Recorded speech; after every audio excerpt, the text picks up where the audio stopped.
충격을 받았어요. 두드리지 말고 충격을 받았어요. 12시에 이제 청문회 끝나고 바로 기사가 떴잖아요. 전격 기소. 조사가 전혀 없는 상태에서 갑자기 기소한다는 건 저는 제가 10년 제 변호사업을 하면서 처음이에요. 그 사문서 위조 사건 중에서 혹시 표창장이랑 비슷한 사례는 있습니까? 없어요. 제가 업력이 짧진 않고 10년이면 그런 거는 문제 삼지도 않아요. 누가 내 친구 딸이 뭐 표창장을 받았는데 그 표창장이 이거 위조인 것 같아라고 누가 고발을 하고 고소를 하겠어요. 검찰에서는 공소시효가 만료되니 그 이후에 공소시효가 만료되면 그 다음에 기소를 못하니까 우선 공소시효 만료되기 전에 기소했다라고 표현을 하는데, 표창장 위조가 얼마나 중요한 범죄길래 공소시효 만료되니까 기소해야 되겠다라고 생각한다는 것 자체가 너무 이례적이에요. 살인자가 있는데 살인자가 거의 심증이 갔는데 그 살인자가 기소를 안 하면 공소시효 만료돼서 그냥 뭐 죄가 없게 된다라고 한다면 그것도 저는 가능하지 않다고 생각합니다. 무죄 추정의 원칙이에요. 대한민국은 그거는 헌법의 기본 원칙입니다. 무죄 추정의 원칙에서 증명되지 않는 상황을 그냥 의심만 가지고 내일 공소시효 만료되니까 너를 기소해. 그런 거는 차라리 공소시효 기간을 늘리자라고 얘기를 해야지. 네가 의심스러우니까 나 기소할래라고 하는 거는 저는 제가 제 변호사로서는 본 적도 없고, 만약에 그러면 만약에 우리 의뢰인이 누굴 고소할 때 검사님한테 그렇게 나 의심스러우니까 빨리 기소해 주세요. 기소라는 행위라는 게 그렇게 쉽게 이루어지는 게 아니네요. 아니죠. 경찰 조사, 검찰 조사, 아주 많은 조사를 거쳐서 되는 게 기소예요. 저희 수용부에 있었던 일인데 화장실에서 황화수소 때문에 이제 지금 식물인가 상태예요. 여고생이 이제 관리 소홀로. 근데 분명하잖아요. 여고생이 그냥 화장실에 가서 쓰러진 거예요. 그리고 누군가는 잘못을 했는데도 그 기소 과정이 너무나 깁니다. 기소하기 위해서는 왜 거기 갔으며 무슨 이유로 그 잘못된 황화수소라는 물질이 나왔으며 모든 걸 증명해야지 기소가 돼요. 형사 기소는 국가의 공권력이지 않습니까? 엄중하고 한 사람의 인생을 바꿀 수 있는 문제예요. 이런 기소가 넘어가야 된다면 앞으로 어떤 인권이라든가 또 법적인 어떤 이런 절차 아니면 또 이 룰 뭐 이런 게 관행이 바뀔 수 있잖아요. 그게 국민들의 생활이라는 인권에 지장이 다 이루어질 수 있잖아요. 검찰의 권력이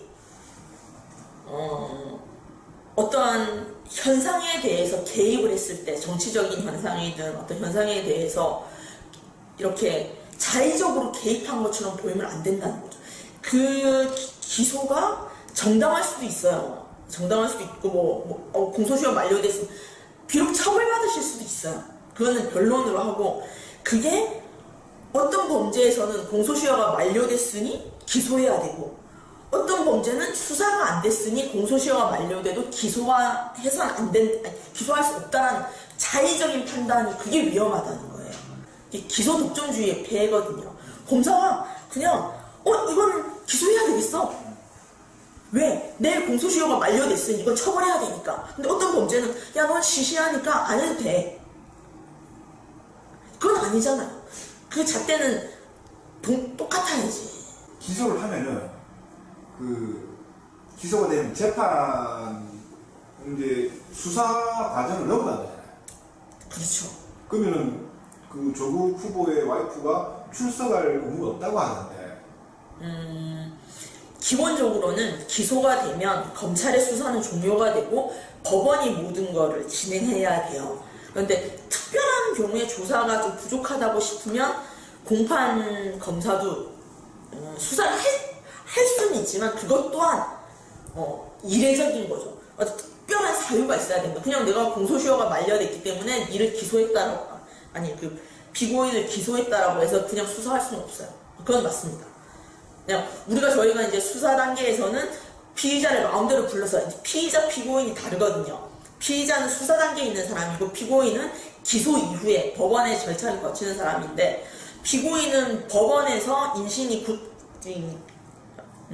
법원에서 재판을 받아야 될 사람이기 때문에 수사기관이 마음대로 부를 수가 없어요. 그게 조국 후보자도 말씀하셨는데 방어권 보장 차원에서 검사가 있고 피고인이 있고 피고인의 변호인이 있는 그 두 당사자가 대립하는 거거든요. 그러니까 말씀하신 대로 함부로 마음대로 불러서 조사할 수는 없어요. 그러니까 법원에서 충분히 필요하다고 생각했을 때만 가능한 겁니다. 이것만 봐도 뭔가 비합리적이고 뭔가 앞뒤가 수사를 안 하고 기소한 거라 그거 자체부터가 지금 뭐 황당한 상황인 것 같습니다. 의심만으로는 기소하면 안 돼요. 근데 결국 그걸 정리하면 이건 수사를 안 하고 기소했다는 건 의심만으로 기소했다 그 한마디입니다. 의심만으로는 기소하는 건 있을 수가 없습니다. 대학교 총장님 오신 거예요. 저한테 변호사인 강윤경 변호사를 찾아온 거예요.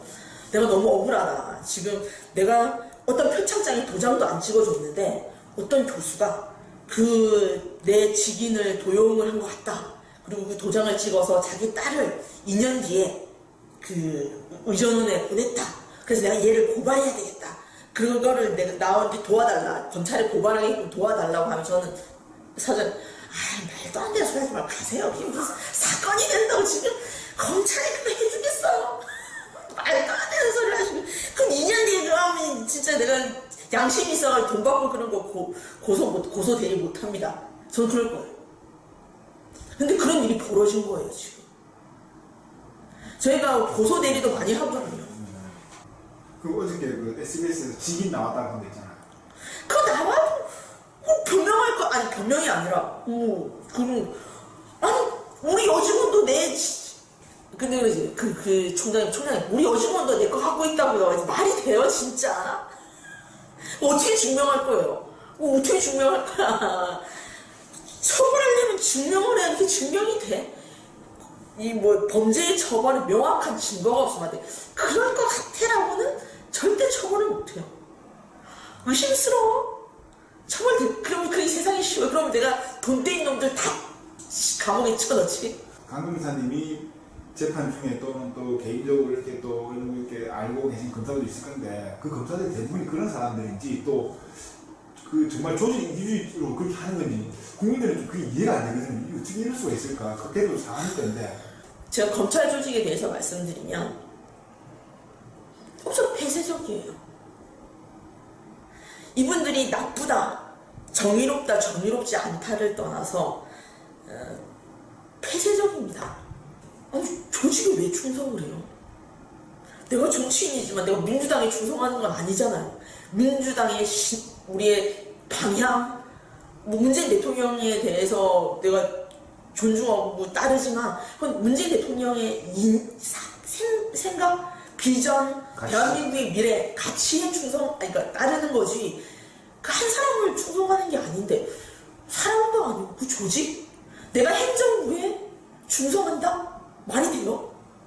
행정부 조직에 충성한다는 거.